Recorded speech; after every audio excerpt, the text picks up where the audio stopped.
Hi everyone, it is Wednesday and I am doing my video 2 of the Facebook Live challenge, and I told you I'd give you 2 videos, and I am so excited to be here with my really good friend Leigh. We haven't seen each other in so long. I know, Tangee. We are reunited. It's been Yay. way too long, and I am really excited because Leigh here, not only is she a good friend of mine, she's also one of my mentors, and she actually is in my book. She's featured in my book, and I'm really excited because tonight we're going to be talking about reflective listening. And what is reflective listening? And Leigh Sietsema has been teaching this with quality parenting for about 20 years now. And she actually, hi Jen, Jennifer and Diana, hi everyone, welcome. I just want to make sure, because it's sideways, does it make us look sideways, or can you guys see us correctly? I just want to, if anybody can just put in the comment, because it's my first time to do it this way. 2 of my favorite people, but why are you sideways? Okay, that's what I was thinking. Okay, so we are going to try to fix this. Hopefully you'll see us better. I don't know. We're going to have to be really close. We're going to have to be really cuddly with each other now. Good friends. It can stay. Okay, awesome. I'll probably just have to hold it just in case. So you are totally sideways. Okay, now are we okay? I hope we're okay. We might be sideways. Working out the kinks. So I think it should be good now, hopefully. No responses yet, but we'll keep going. So Leigh, if you can share with us a little bit about what reflective listening is, that works. Awesome. Yay. So if you can explain what reflective listening is and how it helps with communicating with our children and to one another, really, with business partners, with your spouse, with your co-parent, how it works. Well, I think this is a really great example of reflective listening with Gen War right now. So we're wondering here what your experience is there, and Jen is giving us feedback to say, you're sideways, something's wrong, and then we're correcting on this side to say, oh, what if we turn it this way, is that better? And Jen gives us more feedback, that works. And we give her a thumbs up. So in a very simplified way, I think that's what reflective listening is. An opportunity to hear beyond the words what's happening for the other person. And to do that, we need to kind of turn off our answer. Because I think in our culture, we're really kind of trained to think of an answer to someone's question or their conversation before they've even finished sharing what they want to say. So if we can turn off our answer and really hear someone, in this case we're talking about children, but it could be adults as well, then we're really just looking to listen to them. You know, hey, how was your day? And then when someone answers, oh my gosh, it was awful, we have an opportunity to really hear, well, what was awful? Tell me more. I'm curious. I want to know. It's a really great opportunity to really listen beyond someone's words and to seek further clarification to grow your relationship. I love that. Thank you. Do you feel like that? Yes. Yeah. Definitely explains it. Maybe we can do an example of it to show everyone. Like, for instance, with my just now, actually, it's a great example because we haven't seen them in so long. And Andrick and Chandler, well, her kids as well, they've missed each other deeply. Very much. Just as I needed my Leigh fix. I'm getting it now. Yay. And it was interesting because tonight we were going to go to parkour with my son, and he didn't want to leave. He didn't, yeah. Yeah. He didn't. And my kids didn't want him to go. Yeah. They weren't helping. Yeah. No. Yeah. They wanted to have hot cocoa. They did, all together. Yes. So I guess what we could do right now is reenact what happened, and I'm going to play the child, and Leigh will be the parent. Okay, great. Okay. Great. Okay. All right, son, so we are going to wrap it up here in just a few minutes and head out to parkour. I don't want to go to parkour, Mama. You don't want to go to parkour? No, I don't want to go to parkour. You don't want to go tonight? No, I don't want to go ever. All right, you don't want to go ever. I may have opened too big of a window there, so let's just focus on tonight. You're saying you don't want to go tonight. You don't want to go now. No, I want to stay here. I want to have dinner here. Oh, you want to hang out with your friends more? Yes. And play. You're having a good time playing? Yes. Yes. Please, Mama, please. And so it feels like it's too short of a visit Yeah. to leave? Yes. Yeah. Well, tell me a little bit about parkour, because I know we had a discussion about long-term parkour, and we had a plan in place about what we would do to help you feel better there.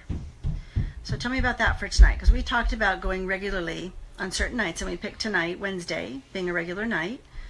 So tell me what that is for you if we don't go tonight, even though we chose it as a regular night. I just want to be with you. Okay, so really it isn't even staying here with your friends, though you're having a good time. Yeah. You really just want to hang out with me. Yes. Yeah. I just want to go home. If I can't be here, then I just want to go home.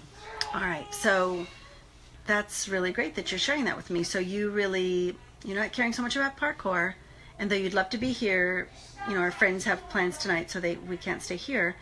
So you just want to go home, and you want to hang with me. Yes. Okay, so you may remember that I mentioned I was going to work while you were at parkour. While you had something fun to do, I was going to get some work done, so I didn't have to work while we were together. Do you remember that? Yes. Okay, so if we don't go to parkour, what that means is I have work to do tonight. So I want to know what you'll do tonight while I'm working. I have about an hour's worth of work to do, and I need to get it accomplished. Well, how about I work on my Minecraft YouTube channel? Well, do you feel like you can do that independently? No. Well, I don't know how to edit. I'm still learning to edit, and I don't know how to edit. So you feel like you'd like to work on that, but you want my help on it? Yes. Okay, we could do that after I get my work done. Well, then maybe I can play with one of the kids while you're doing that. Play with one of Leigh's kids? Play here tonight? No, with my roommates. Maybe I could play with someone there.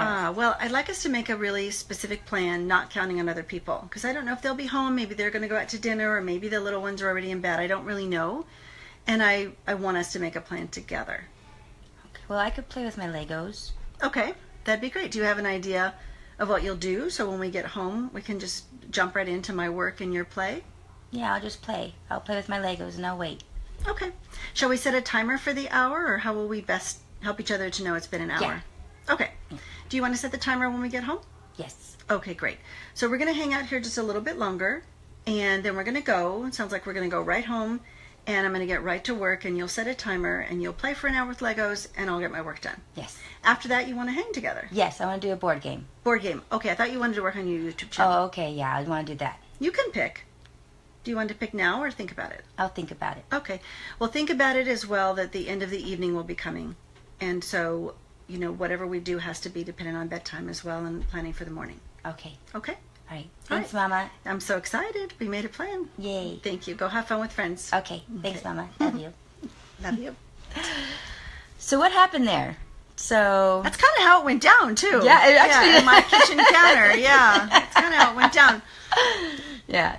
Yeah, so I think for me what happened is when he was expressing that he didn't want to go, he was really adamant. He didn't want to go. And isn't that true for all of us as adults? If we're having fun, like I'm having fun with Tangee, I don't want her to go. I want to hang out. And I have work to do tonight. One of my kids has a deadline for something for a class tomorrow, and I have some stuff I also have to do on the computer. So as much as I want to hang out, I have got to get some stuff done too. Right. So that happens in real life, where we as adults have that conflict. So to be, I think, compassionate for what their experience is, I think helps. Mm-hmm. And also to still set the limit of, we still have to leave, right? Unfortunately, I can't have you over tonight. Right. So you still have to go. Right. And then what's going to happen with your evening, because you still have work to do that you were planning to do while he had fun. Right. Yeah. So I think it's really great to hear them out and hear what they have to say and hear their frustration, and be able to set your own limit with what needs to happen with the evening. Right. And so I threw in the part about the bedtime, just because I'm not you. I don't know your bedtime evening routine. Right. But I know for me, with one of my kids, they would really want to be on the YouTube for hours. Yeah, that's my son. Yeah, and so maybe that's fine if you guys do that whole stay up till midnight one, which sometimes we do in my house too, and then we sleep in late, or the next morning doesn't have a plan. But if the next morning has a plan, to be really thoughtful of your evening and your time and your energy as a mom, to say, well, I really want to do YouTube with you, but I can't do it tonight. Right. We only have 2 hours before bed, and we need to brush teeth, and we need to take a quick bath, and I really want to read a couple stories to you. We're in the middle of that book, or whatever you do in the evening. Right. So helping them remember, there's more time, there's a future time, we could set a time, do YouTube. but to be really thoughtful and present for what their experience is. Right. Yes. Did you feel honored in that conversation? I did actually feel honored. I felt heard, that I really didn't, and I was really listening. My son really didn't want to go tonight. And there's also other stuff that's happening, which you guys heard in another video. There's other underlying stuff that I'm going to be working through with him as well and supporting him. But so that was also that. But I also feel like he felt heard and like, okay, we're going to go home and we're going to connect. But he's still allowing me the space to do what I have to do with work. Yeah, and you're also honoring that space for yourself. Right. Yes. And I think that's one of the mistakes parents often feel in conscious parenting community, is that really the child leads the way. And what I like so much about quality parenting and reflective listening very specifically is it is about both of you. So you're hearing them, but you're expressing what's transparent for you, what's true for you. I have to get work done. Tonight's not a good night to have, extended friends over. And for me personally, I've got to help my son with something he's doing tomorrow.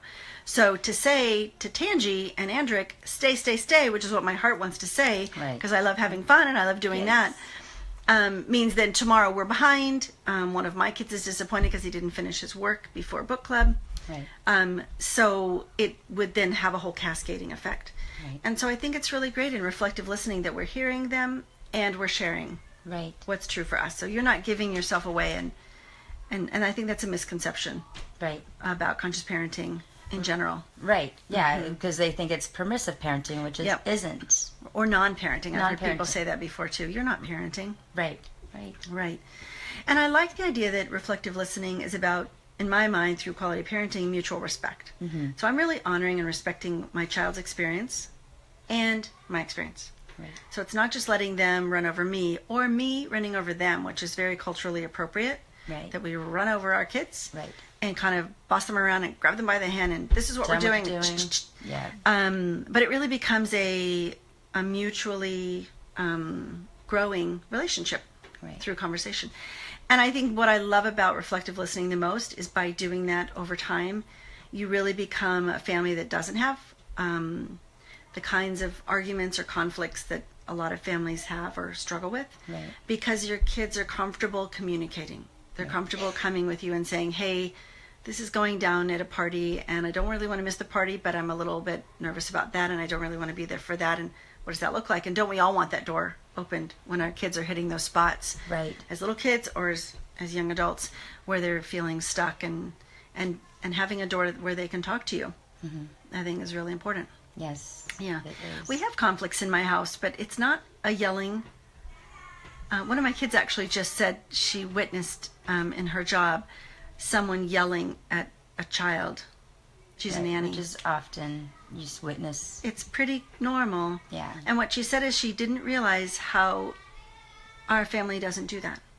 And it's not that we get along perfectly or that we never have conflict or that everyone agrees all the time, because that's in a book. That's not in my life anyway. Right. But the conflict kind of looks like, hey, I'm feeling concerned about how this happened. Right. And that really, put a lot of work on me. And so I need to talk to you about how we have better balance. So I'm being transparent about my conflict, or my kids come to me and saying, hey, I'm really having trouble keeping up with my schoolwork and my, responsibilities and doing the dishes like I've always done. What can we do? So just having a conversation versus a confrontation. Right. Yeah. Right. I love that. Yeah. And it takes out the blaming, the shaming, the guilt, the authoritative parenting, the coercive parenting that our society is really have considered, like what you pointed out, I want to say, is normal. It's become so normal for this behavior, how we disrespect our children. And then we wonder why they're being disrespectful to us. Yeah. And we wonder why there's bullying in the world, and people don't really deeply think about, could there be bullying that's happening in our own homes? What are we modeling to our children about that? Yeah. And reflective listening, I am still learning as I go. There's days where I'm really good at it, and there's days, and she's got 20 plus years. I have a lot of experience. 6 children worth, yes. Yes. Lots of experience. Yes. Yeah. And still some days I'm not great at it. But what's great about it when you practice it as a family is someone else will pick up the ball. So if I'm not great at it, in fact, the other day, Claire, my little one is 6. Her name's Claire. And she said to me, so Mommy, you're really tired. You sound really tired right now. Can I help you? Do you want me to have someone get you some tea? And just so beautifully supported me waking up. I recently had hives, and so I haven't been sleeping very well. So I woke up itchy and uncomfortable and just dealing with hives. Yeah. And so she was just so sweet. Right. Just really compassionate. So we often think a 6-year-old or an 8-year-old or a 9-year-old or a 2-year-old can't be compassionate. And I think that's really doing them as a human being a disservice. Yeah. And, she couldn't take the hives away. Right? She couldn't fix the itchiness. But just having someone listen to you and be really supportive of your experience is everything. Yeah. It's really everything. So that's also one of my goals in my family, that everyone is there to support each other on our journeys and to just offer, I call it reverence for differences and just such care for how people might think differently or see it differently or experience it differently. And it doesn't make them wrong. And it doesn't make us wrong. Right. But just honoring that. Right. Yeah. Gosh, this is Yay. This is nuggets of wisdom from this beautiful woman, my beautiful friend right here, my mentor. Thank you so much, Leigh. I'm so excited that she was a guest on I'm like 2 more days and then I'm done. I'm not really done, but I'm just, I'm going to celebrate the fact that I've actually done. It's awesome. Yeah. It's incredible, Tangee. What a commitment to yourself and your business and your vision. Yeah. It's really beautiful. Yeah, thank you. And she's going to be one of the bonuses in my 7-week online course, which launches on next Tuesday, the 16th. And I'm really excited because we're going to be talking more about reflective listening, and we're going to go deeper into it. And I'm just really excited. And she's also going to be having her own quality parenting workshop series. And I'm really excited for that because I'm going to be getting certified from this beautiful woman in this. I'm really, really excited. Yeah. So, I yay. love quality parenting. Yeah. Yeah, it's great. We'll Yeah. have fun. Yes, and being able to witness her with her children and her husband and how just mutually respectful they are and how they communicate is just beautiful to witness. And that's why whenever we're together, I try to learn from men. Sorry about that. But I do my best to just be like a kid and just learn from her and become a sponge. It's fun. Thanks, Tangee. I love what you. you're up to. I love you too. I love you. Thank you, everyone, for joining us. Let's see if we got any people that posted. Coco, great points. Yeah. I don't know if you've met Coco or Leah met, but you two need to meet each other. And she's another homeschooling mama as well. Cool. And then Hey, Golden, Allie, hi, welcome, yay. Well, thank you everyone for joining. If you've got any comments or questions on anything, on my workshop, on Leigh's workshop, on anything that we're up to with conscious parenting, we're also a part of a thread of connection. That's the Facebook group that we formed, and we're going to be sharing more stuff in there as well, getting that active again. And yeah, if you have any questions, much love to all of you. I will see all of you tomorrow for day 29. Bye. Good night.